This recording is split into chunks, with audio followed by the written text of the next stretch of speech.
Good afternoon, everybody. Thank you, everybody, for attending today's event for DC Open Data Week 2024.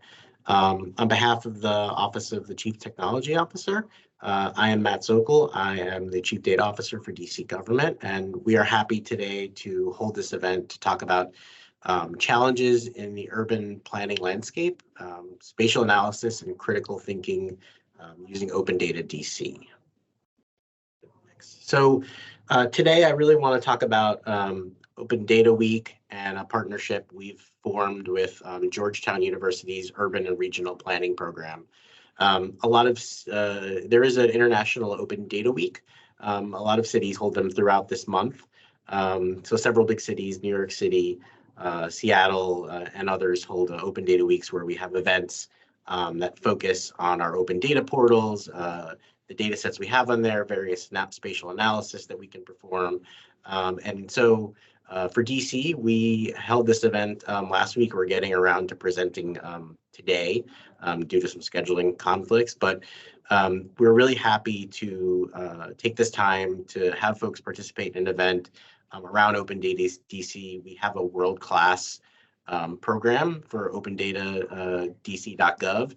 For folks who have not been there, I'm sure most of you on this call have, but please check it out. We have over 1,400 data sets, story maps, applications, and other tools and data sets out there that really formulate how we do government transparency and provide constituents, residents, businesses, or anybody from outside DC for information about our government.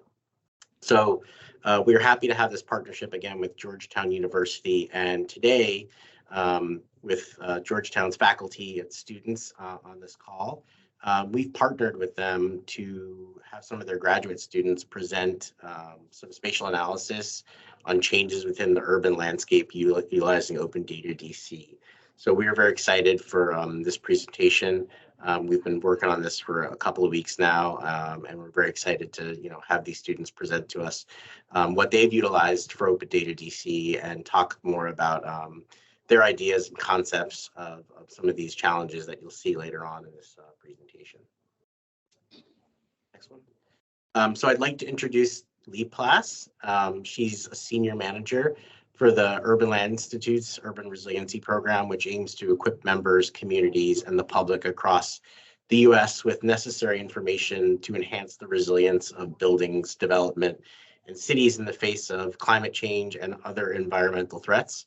In addition to her role at the ULI, Lee serves as the Vice Chair of American Planning Association's Technology Division, and she's also teaching Geographic Information Systems courses over at Georgetown University.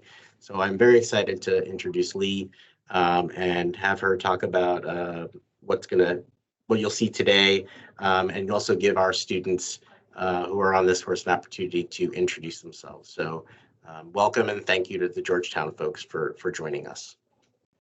And with that, students, I'll let you guys give yourself an introduction here. Hi, good afternoon, everyone. My name is Tochi Okeke. I'm an urban planning student at Georgetown. When I'm not studying or in class, I work with the Baltimore Transit Equity Coalition, a transit advocacy organization working to build a more equitable transportation system for the Baltimore region.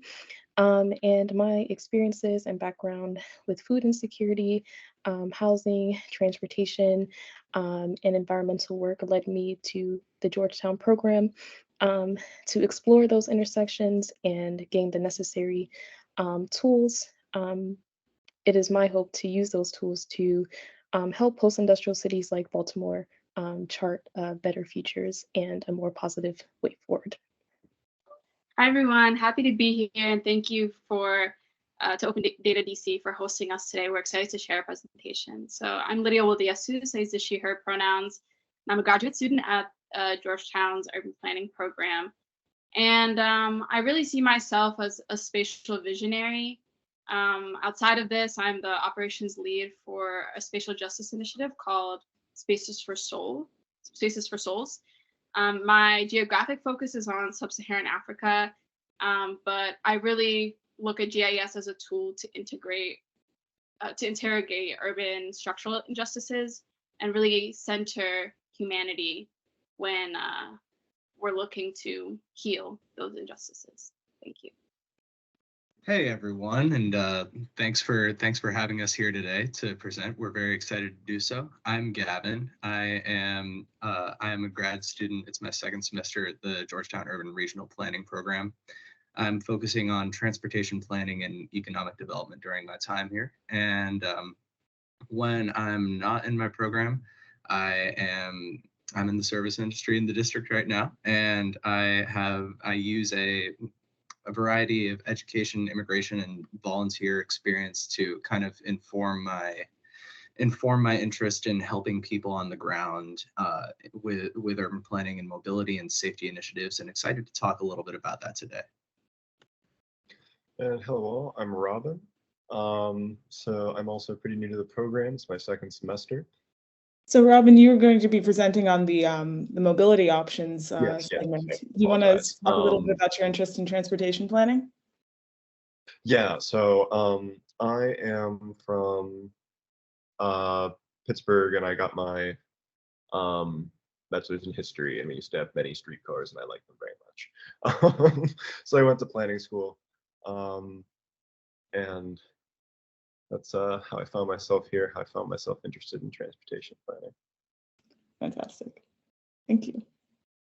All right, so I guess I should give you guys a little bit of a background on what this course is about and how we sort of arrived here at with this presentation and with the workshop content. So I started my work teaching GIS at Georgetown not too long ago, about 2 years ago, and they brought me on to teach a very specific kind of GIS, not the GIS that a lot of us who may have been working with GIS software for some time might be familiar with, but we're dealing with browser-based web GIS applications. So it was sort of new to me, having an entire course sort of structured around the browser version of ArcGIS, or sorry, Esri's enterprise offerings, ArcGIS Online.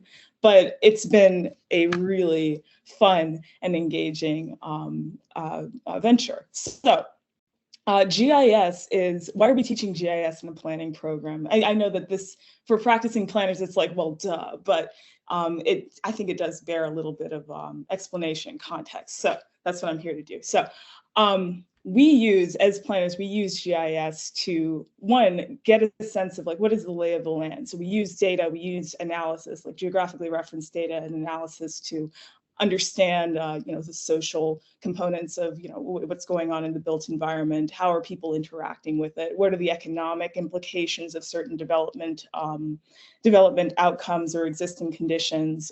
What are the existing environmental conditions and on particular sites? Is this a wetland?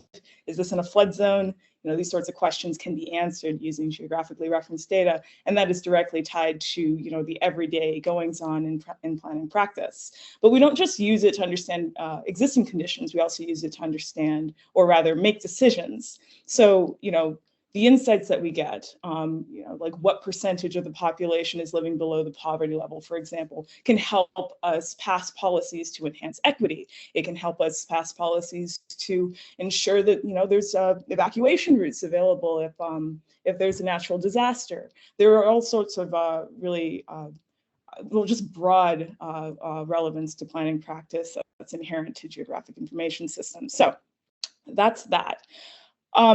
It's not just so we teach it at Georgetown specifically in the planning program because, one, it's useful, extremely useful. And then two, you kind of need it in order to get a major professional certification, the American Institute of Certified Planner certification, AICP. So that's sort of some of the rationale behind why we're providing this knowledge in the class, aside from the fact that it's kind of fun and it's really interesting. So I think we should probably progress to the next slide here. So one of the challenges that we deal with in teaching this class, and I kind of alluded to this earlier, is WebGIS is dynamic, it's engaging, but it also is demanding in a way that browser-based GIS applications really don't get to. So when you're teaching WebGIS, you're challenged with keeping pace with trends, like what is the latest and greatest like feature on the software platform, and how many other features were broken when these new features were implemented. And then also just finding reliable and well-maintained data sources that are available online. Because one of the advantages to using WebGIS is being able to live reference information and like convey it in real time. So we have an entire unit about building dashboards. So in this slide, I actually wanted to show you some of the work that our students have done. And so we don't just, or rather the course offerings at Georgetown are not just for graduate students. We also teach undergraduate students as well. The ways of GIS. And so the first course I ever taught was actually a course on GIS and its integration with global cities, but specifically looking at GIS, specifically looking at Washington, DC as an exemplar of a global city, and not just DC for the monuments and DC as the nation's capital, but also DC as its own cultural center, as its own as its own place with a connection to other parts of the world. So in this global cities course, our undergraduate students produce a series of maps, and those are shown here. And I'm just going to talk about these really quickly, and then we're going to move on to some of the graduate student work as well. But we have students building web maps displaying transit infrastructure. How do I commute from my dorm over and the Georgetown, the neighborhood, the part of the city, all the way to the School of Continuing Studies on the other side of the city, west to east, west to east. So that's the map showed up top. The dashboard shown below is part of an exercise that students undertook to define neighborhoods. Like, what even is a neighborhood, and how do you define criteria for analyzing those neighborhoods? So both of these maps could not have been constructed without the use of DC's open data resources. So this is just like one of many examples of how this data is like actively fueling students' interrogation and learning processes in the realm of planning practice and in their understanding of the built environment and the city that they live in. So next slide, please. And then this is just one more example. So I showed you a web map, I showed you a dashboard, but we were also thinking about the different modes, like how do people, how do you make a map for different audiences, and how do people consume this information? So, one thing that we talked about was not everybody has access to good internet data in real time, and sometimes you just got to download a map. So, we explored traditional map design in PDF format. How do you export that? How do you format it? And this is just an exemplar from that undergraduate class. So next slide, please. All right, so one thing that is also kind of challenging when you're teaching GIS in general is keeping the material fresh, keeping it relevant. And something that we are using this semester pretty extensively is demos, as opposed to, so if you've ever taken a GIS class, you might be familiar with Esri's, what do you call it? They have like the learning platform and tutorials. And these tutorials are great. They're really well put together. They're typically tested, they're tested fairly frequently, but they're not always as relevant or engaging as being able to get your hands dirty in real time. Like okay, I've lectured for 10 minutes. Let's put that down for a second and see what it's like to do these or practice these concepts. So the DC Open Data resources have been super helpful in creating illustrative examples that people can relate to, students can relate to. And this is just one example of one of our in-class demos based on a capital improvement project for transportation, a transportation capital improvement project that was planned in the district. So students they put together their own web map using DC Open Data's resources, and they symbolized it accordingly, experimented with different layers, symbology, layer type symbology, data types as well. So next slide, please. And of course, if we're doing WebGIS, we need to go all in. So we have our ArcGIS Urban unit as well. So students, in the past, they have done like a basically redesign of the Tacoma Park. There's basically a site over in Tacoma Park, the Walter Reed Hospital site, that we use as like like kind of like a tabula rasa kind of, where students can import the existing zoning policies. They reference the zoning, the DC zoning handbook in order to understand what the base zoning requirements are, and then they revise it in order to get a more appropriate, based on their analysis, form of a development outcome on the sites, and then they build it out in 3D in the ArcGIS Urban platform, and then justify it in a story map. So this is an example of one of my students' story maps from, I think last semester, which was sort of looking at how to maximize job density, how to configure the street network so that things are more walkable and accessible, and then obviously providing resources to or needed resources to the community. So there are so many different permutations of the Walter Reed site that have arose from this exercise. We may be retiring at this semester in favor of something a little fresher, but this is just one of the many examples from that we've done in the past. So let's progress here. All right, so I do want to actually talk about what these presentations are going to be about. I've gone in depth, really in, on what this course is about, how we teach it, how we leverage the open data resources. But I think we should probably talk a little bit about what this exercise is entailed. So the students today are going to be presenting their work, their story maps, which they created in the span of, I believe, only 3 hours, and given some in-class time. And if you can progress the slide really quickly. All right, so students were presented with a series of 4 scenarios, of which 3 were addressed and 2 will be presented on during this presentation. Each scenario is oriented around a topic, an idea, an issue that is perhaps not so much unique to every major city in the world or in the US, but certainly one that is a pressing concern within the district. And so the first scenario, which folks will be presenting on, is the Mapping Affordable Housing Initiatives in Washington, D.C. scenario. And each one of the scenarios, it's got a defined task. In this case, it's visualize the landscape of affordable housing in D.C., including, the distribution of future development areas, and maybe compare it to national trends.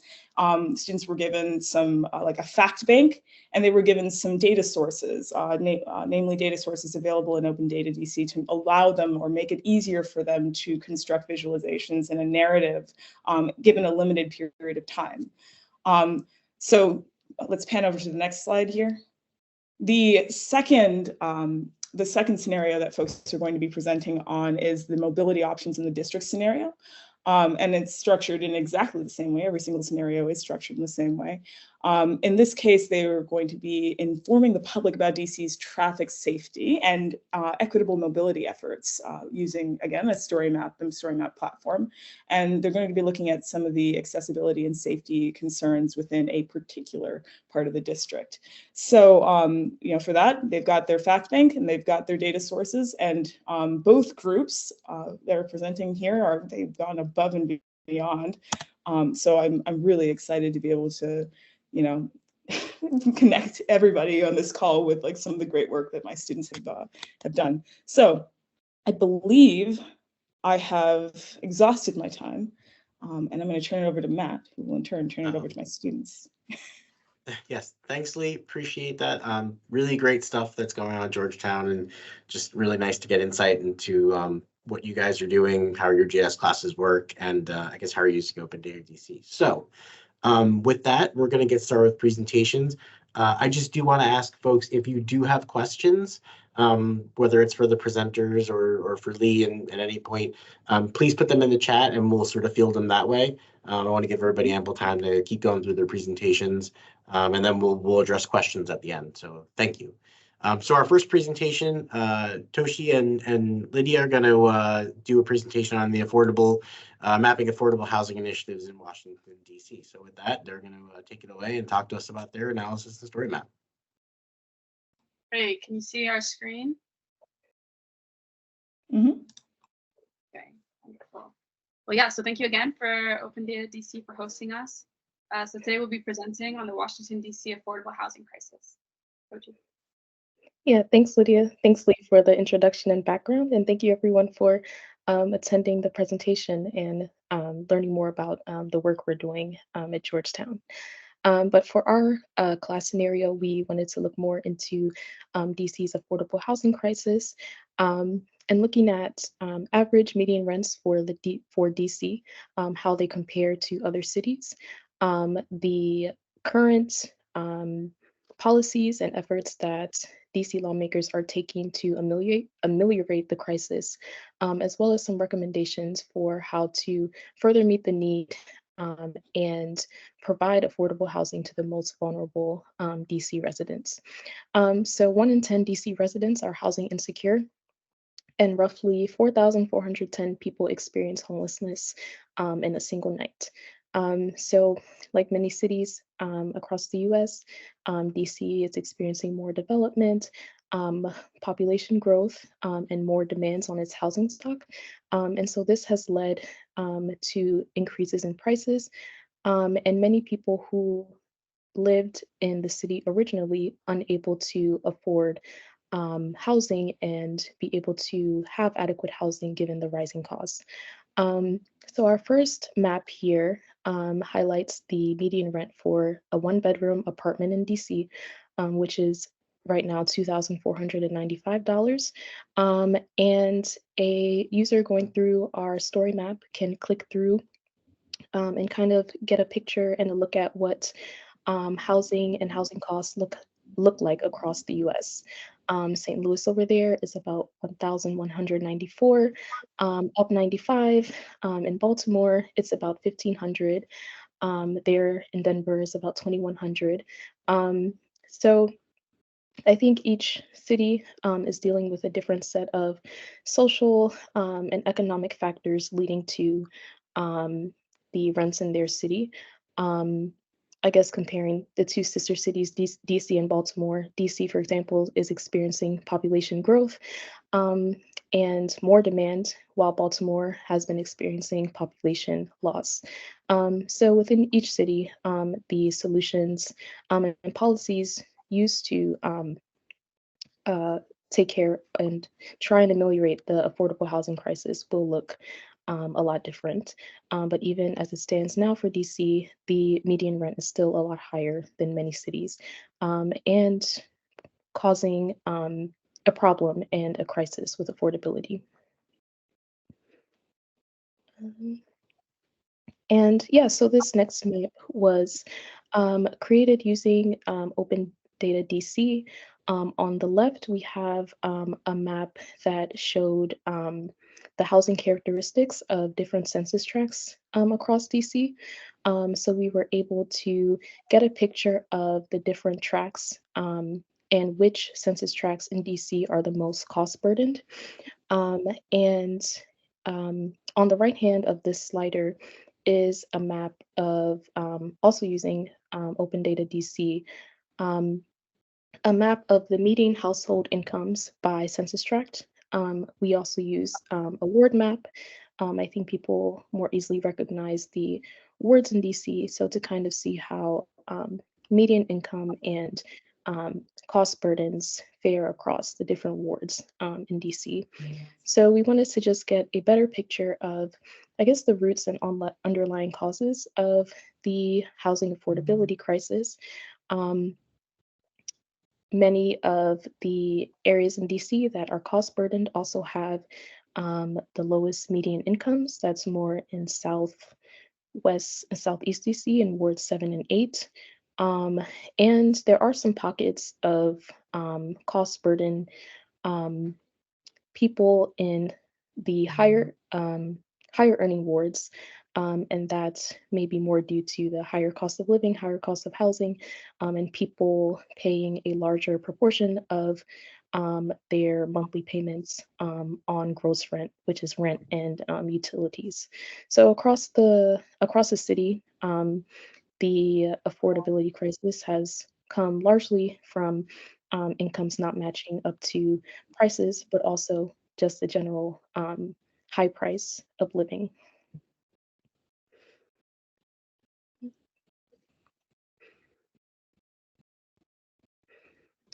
And just looking at the solutions that the city is implementing, we took a look at the affordable housing units across the city, and how that compared to the areas that are cost burdened, and where if the affordable housing units were matching up to the areas of greatest need.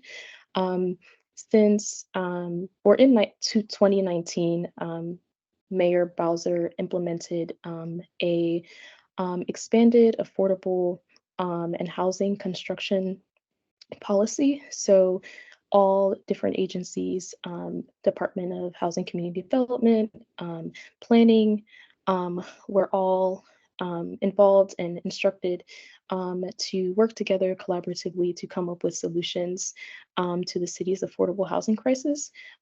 These solutions have included financial subsidies, like tax abatements and the city's cash to covenants program. They include land use policies like the inclusionary zoning program. And they've also included comprehensive and neighborhood planning. So where it stands now, the affordable housing unit construction and placement is widespread across the city, most concentrated in wards 8, 6, 1, and 2. And probably came as a result of those expanded policies to increase affordable housing across the district and increase affordable housing across income levels. So of course there is still great need, but those policies have gone a long way in making the city more affordable. I think it's always a balance of the development in the city and making the city a place where people want to be, but also managing that demand and the high housing and cost of living prices that come with that as well. And I will pass it over to Lydia to talk more about the solutions the city has implemented, as well as challenges and recommendations. Before we get into that, did you want to talk about the inclusionary zoning program? Yes, the inclusionary zoning program is one land use tool that the city has implemented. So it requires different developers in different districts that are marked as inclusionary zoning must have a certain amount of low or moderate income housing in their developments. So that's under land use tool. Cities have also worked with neighborhoods and small area plans and the city's comprehensive plan to plan more affordable units and think about land use in their general plans as well. Yeah, thank you, Tochi. That was a great, I think a very great summary of where the district stands right now when it comes to the affordability crisis. So kind of getting into some of the affordable housing projects that are set to launch soon. We wanted to highlight a couple of them. So the first is the bridge, which is at 2442 MLK Jr. Ave in Southeast Anacostia. So this space will deliver 112 affordable rate housing, all below 50% AMI. And what we loved about this project is that it also includes a mixed use of the building. So the ground floor is neighborhood serving retail, and then there's also a community center. And the reason why we wanted to highlight this project is because, one, the creativity that planners, those in housing, and those in the DC government at large should approach when it comes to the issue of housing is how can we do mixed use in as many opportunities as possible. So this place, even though it has a high unit count, so 112 units is a lot, all affordable, but there's, you know, a intentionality when it comes to how will this space be used beyond housing. And we know there's so much data that supports grounding, community building, grounding, you know, stronger networks across neighborhoods, and by rooting that in housing. And so another property that we'll also highlight is the Bowen Place Apartments. So this is also a new construct, which is at 2656 Bowen Road, also in Anacostia, and this has a 60% AMI. And so we wanted to highlight this, that, you know, this is not a new conversation in the city. I'm sure many of you have heard this in your own professional work. And, you know, there is an attempt to address this, and we're seeing a lot of the kind of the project that have been in works starting to roll out now. And something important to highlight is that, you know, these are at 50 to 60% AMI. And so we wanted to really end by talking about recommendations for expanding DC's affordable housing. So like the, you know, just general affordable housing units, like the two ones that we highlight, and what Tochi highlighted as well, which is an inclusionary zoning program. And so strengths for that include preventing displacement with rising housing costs, particularly in, you know, in wards 1 and 2, where we're seeing a lot more market rate luxury housing, and incorporating inclusionary zoning will be able to prevent this displacement, especially from long-time Black Washingtonians. Secondly, encourages diverse neighborhoods. So not only are we, I mean, I think that's frankly, you know, explanatory, but we can allow for mixed use, mixed incomes in neighborhoods. And as we're seeing more of a disparity when it comes to the income and race gap in the city, this is something that we should be prioritizing. Moving on to the challenges, there's still a huge waiting list for rental assistance programs. So that clearly indicates the great need for, you know, more housing. And, you know, so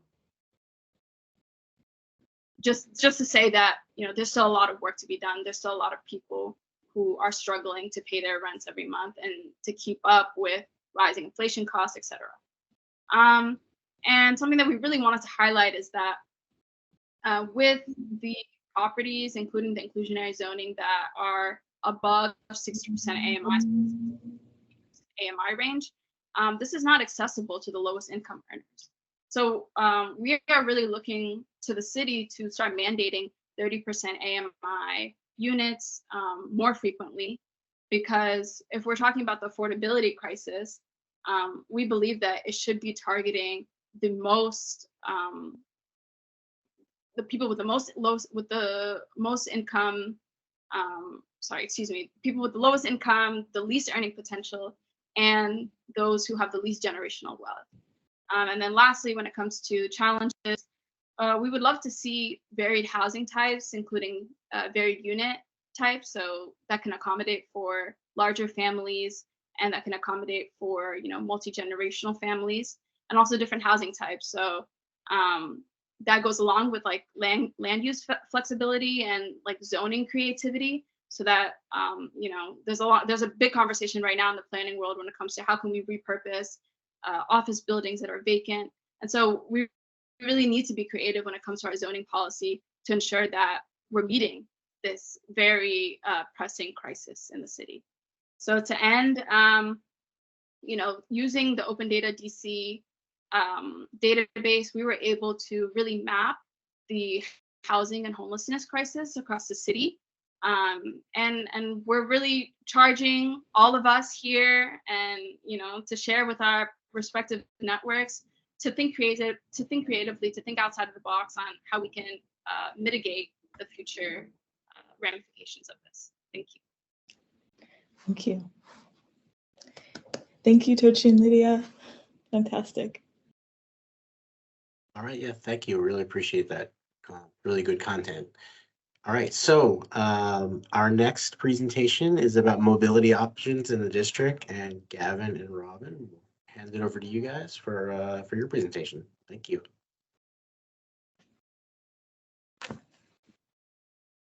Let me go ahead and share the screen here. Everyone see? Yep. All right.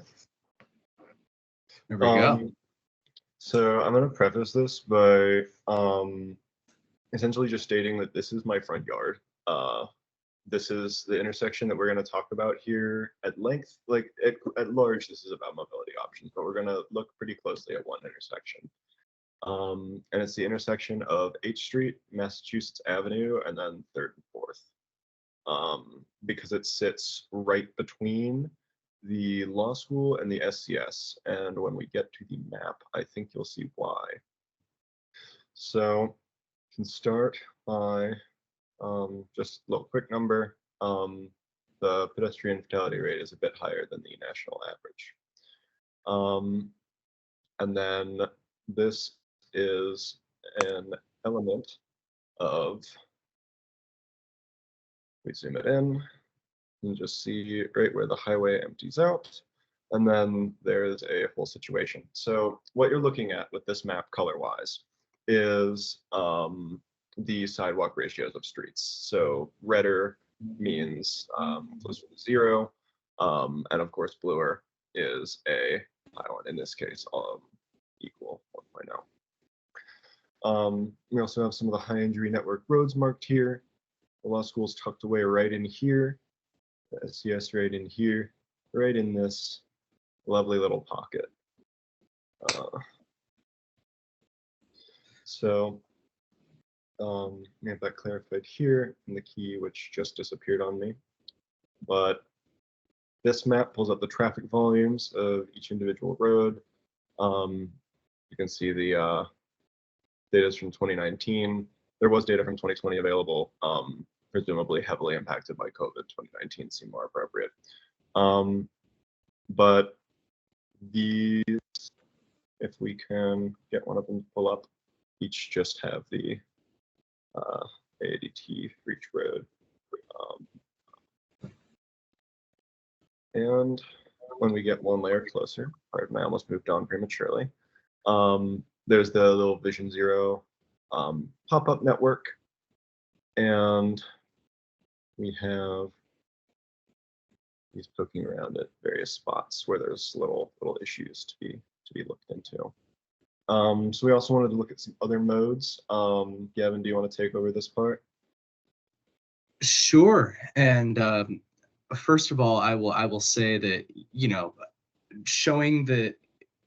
it was definitely a pleasure to work with the open data assignment for this class, and we kind of wanted to use the story of the district at large and how it's improving in mobility and safety, and use kind of the million stories that are available to tell through open data DC maps to tell just one of a really important district, or of a really important intersection, excuse me, in a time when DC is trying to look at downtown revitalization and trying to find ways to enhance multimodal access and accessibility throughout the entire district. And so we kind of wanted to put in the Vision Zero map up there just to underscore that this is already something that I don't have to tell you that the city is already thinking about at this intersection here on how to improve, but also just to underscore the dire need for improvement when you have a district this close to downtown.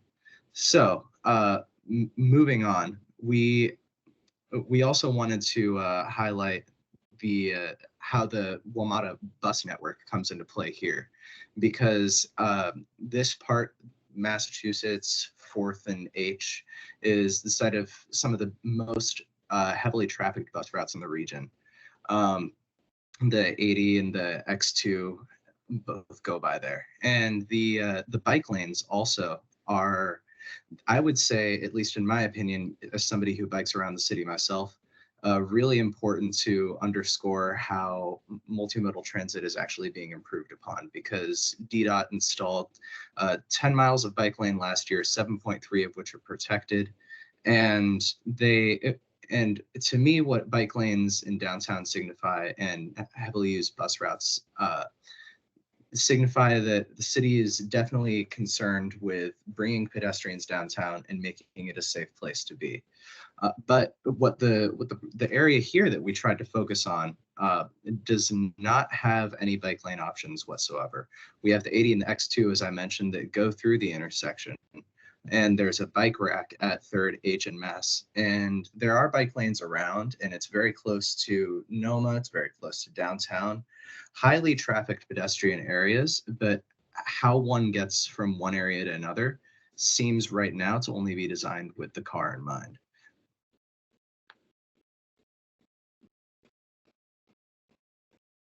Now, I'll before I kick it back to Robin, I'll just say that DC has, to its credit, an amazing wealth of data that we were able to use for these story map right here. And just talking about bike and pedestrian infrastructure and bus infrastructure in DC, it truly is a city that, in my opinion, having lived in it for 6 years now, is really, really focused on a lot of ways that they can improve and revitalize several different districts.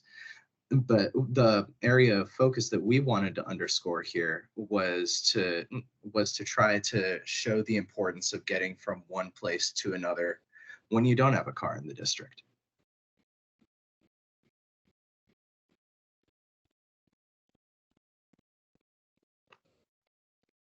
And I'll kick it back to Robin to conclude. All right. To wrap it up, I just point out that this is a difficult problem, right? There's a highway on ramp. There's like 6 lanes of traffic coming from H Street and Mass Ave each, not even including 3rd and 4th. I don't know if bikes can be integrated here in a way that's safe at all. But it is very much so a challenge worth pointing out. So with that, I'll conclude the presentation. All right. So really quickly, I wanted to, and yes, crazy amounts of applause for all of our students here who presented, and Robin and Gavin, you did a fantastic job, both with the map and with your presentations. So kudos. And I want to invite people, those of you who are on the call, to just share your questions, just drop them in the chat if you would like a link to any of the maps. I know that I think Tochi shared or Lydia shared a link to the housing map. Students, if you want to drop a link as well, that's perfectly acceptable. But yeah, just opening things up for questions. We do have some prepped questions for our students, so we're going to launch into those in our final 10 minutes. But I'll be keeping an eye on the chat just to make sure that I capture any other questions that roll in. So starting with our affordable housing group, can you share any specific insights or challenges you encountered using the OpenDC data? So for example, did you have any trouble, or have you, not just in the course of this assignment, but in the course of your work on this course, encountered any limitations, or maybe any really helpful or useful features that have been helpful in your research or in your interrogation of questions or issues? Thank you, Lee, for that question. As far as challenges, I don't think directly with the open data sets. I think DC has a wide variety and comprehensive amount of information that the public has access to. I think with any data set, the challenge always comes with taking the set and being able to interpret it and be able to show an audience exactly, what you want the audience to learn and the experience, creating map elements in a story so the audience gets the intended experience and gets the information that you want to convey to the audience. Mhm. So I think that's the biggest and ongoing challenge with our GIS work, with any data set really, in working to take the data set. We had open data DC data sets, and then manipulating them either with different elements, colors, filters, um, to not be too overwhelming to the user, and to get across the information and the experience that we want the user to have. Yeah. No, that communication element and the whole user experience thing is something that it's always going to be a challenge, right? How do you define your audience? How do you construct a map that is usable to them, right? Appealing to them. So yeah, that's an excellent observation. Lydia, was there anything you wanted to add? No, I think Toshi covered it well. Wonderful. So I'm going to pivot to our mobility group rather, and I wanted to ask a similar question. So how did utilizing the open data DC resources and other sources as well help you get your point across in your story map and in some of the other research questions that you've pursued in the span of the course, including, excuse me, including in our most recent assignment? Sure, I can start off, and Robin, feel free to jump in. First off, thank you for the question, and I am really amazed at the wealth of data that Open Data DC has. And honestly, when we were starting to do our presentation, one of the hardest things was, all right, well, what area do we focus on? Because there was just so much. And what was really most helpful for us in utilizing Open Data DC to analyze the state of mobility and transportation safety was for us to kind of for us to kind of combine data sets and look at it kind of through a little bit more of an intersectional lens of, all right, we're not just looking at what bus routes are here. We're not just looking at if there are bike lanes in the area, but we're looking at how pedestrians can get around and if sidewalks are comfortable for them, the kind of the car volume in the area, and then also what DDOT has already said in their Vision Zero program about the intersection. And so clearly it was definitely clear to us when we started combining layers and looking how they interacted with one another, that this was already an issue that had been on DDOT's mind of how to make downtown intersections safer from a multimodal perspective.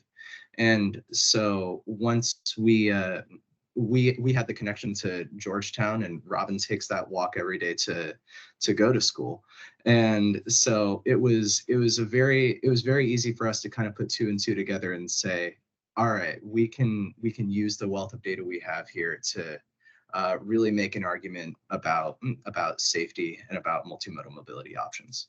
Mm-hmm. Yeah, it really strikes me as, having everything sort of condensed in one place, good metadata, good, just generally good documentation, in tandem with, all of the other like governing documents available on the DC website. It lends itself to like, easier than most like systems analysis. I make this joke a lot, which is if you want planning information, like planning documentation, you basically need to go into the basement and like go beyond the door with Beware of the Leopard in order to find it. That was a Hitchhiker's Guide reference. But in this case, that is not so. And I think that's what makes it pretty useful and pretty helpful. So thank you. Robin, was there anything you wanted to add? Yeah, I would add that actually the only layer not to come from Open Data DC in both of those maps was the locations of the bike share racks. That was very thoroughly useful. All right, so let's move on to another question here. And again, folks who are on the call, please feel free to share your questions in the chat. So in your analysis, and this question is for our affordable housing group. I see a question from Alexandros Santos, which is, where did that bike rack data set come from? It was actually a peer data set from one of our fellow students in the program. It was a hosted layer? that they maintained? Likely. So, and I think that question, and it's coming from Octo, is probably because I think that data set is also available on Open Data DC. Was it borrowed from them first? They're both them, but it was Yep. under a different name. Yep. Well, I may not have included it in my data bank. So, in all fairness, I didn't include it in the mix. But kudos to you for finding it. And I'm sure that the bike rack offerings will be expanding and are being progressively updated on the open data site. So just a heads up for future reference. Oh, I see Hannah has just shared a link. So next question for our housing folks. In your analysis, how did DC's affordable housing landscape compare with other cities in the US? Were there any surprising findings? So I know you talked a little bit, or quite a bit actually, about it during your presentation, but would you mind maybe going into a little bit more detail? Was there anything interesting to you about this? Maybe DC versus Baltimore, or DC versus Colorado or San Francisco?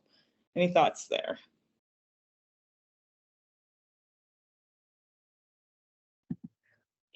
I could take it and then pass it off to Lydia if you have any more thoughts. I would say yes, our focus was mostly DC, but I think in a variety of cities, looking at Baltimore, looking at Boston, which was even more expensive than DC. I think people are working with, like Lydia mentioned towards the end of our presentation, rethinking how land can be used. Maybe it isn't used how we always thought it could be used. I know in DC, for example, there was talk of repurposing a firehouse, I think on U Street, into multi multi-family or a multi-use building. So I think different cities are working within the pressures that they are facing, the various issues that they are facing. Like I mentioned before, Baltimore is dealing with population loss, not population growth like DC is. So in that case, and dealing with things like vacant housing, for example. So how can we take those and make them accessible to,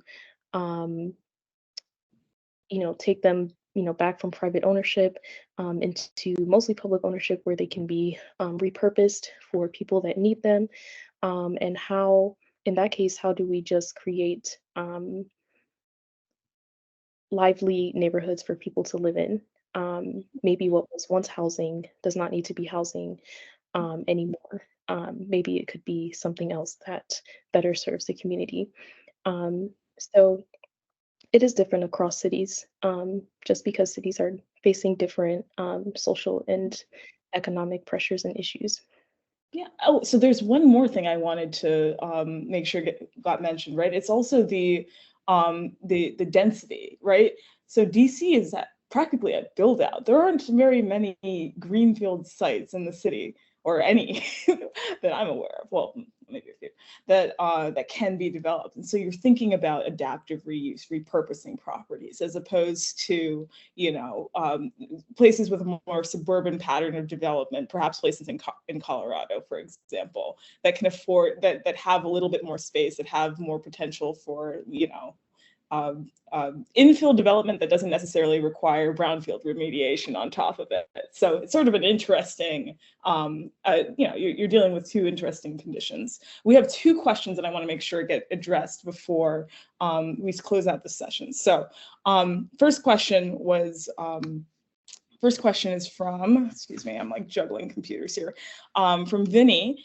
who's asking, have you spoken with anyone from the District of Columbia Housing Authority or Parks and Recreation to discuss the process of meeting housing and biking demands? So the answer to that is no. This was this story map was produced as an in-class exercise, and so it was done it was basically done in a bubble. But any additional insights into that are obviously appreciated. So feel free to share any information you may have in the chat for our own information.